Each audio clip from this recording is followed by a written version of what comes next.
Did Prince William actually put the boot into Prince Harry and Meghan Markle's Netflix dreams, ending, many people suggest, in something of a disaster? Let me explain. Morning, chums. Are you all right? Thank you for joining me. It's a funny game, isn't it, the world of show business, as I've said many times before. You know, it's strange. I worked with a guy who literally, made a quiz show for American television. This is around about early noughties, right? And I've never forgotten this because it was a lesson for me on literally how television works. And they literally only screened half of the first episode, and because it was rating so badly and they'd made 26 episodes, they never showed the rest. I've never seen it. I asked him if he'd ever seen it. No, he got paid in full. That was the brutality of show business. They could afford to dump things then, and as we've seen with Harry and Meghan, things are going to get dumped on a very big scale. You see, cast your mind back to December, and this was supposed to be the big thing, right? The re-emergence, of course, of the ex-royals, Meghan and Harry, this time with Harry's offering of Polo, a rather inspired title. You're telling me off, we haven't had a wave. Sorry, how are you? Just remembered, you see. Yes, anyway, yes, Polo, Netflix, yes, get your teeth in, back on it, Neil, right.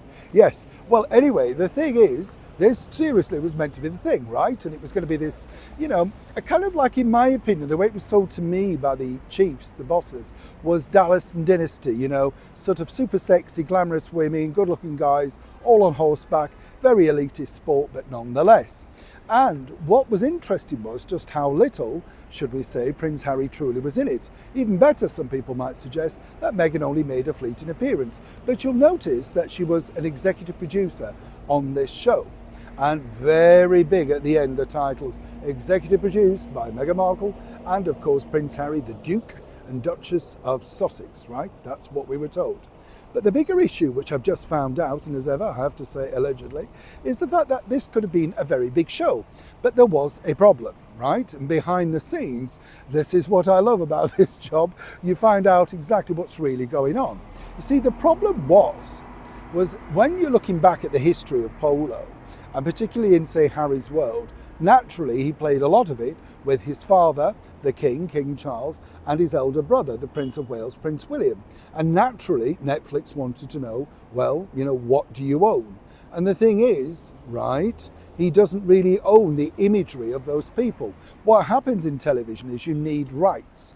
And, if you want to use, say, my image in something and you want to use it for a length of time, then you have to ask my permission. I ask what it's about and then I say, no, I'm not interested. Without my permission, you can't carry along.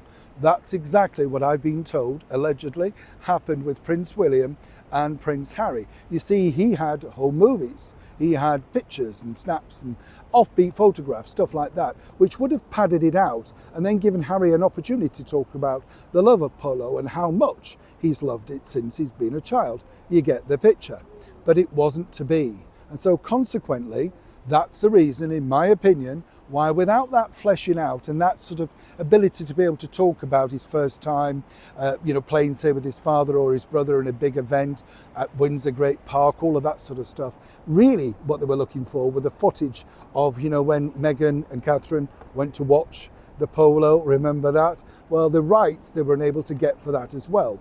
Not quite sure if that particular company made it too expensive or Netflix didn't want to snap open their purse, but either way, polo was a flop. And either way, he wasn't allowed to use the imagery of his elder brother.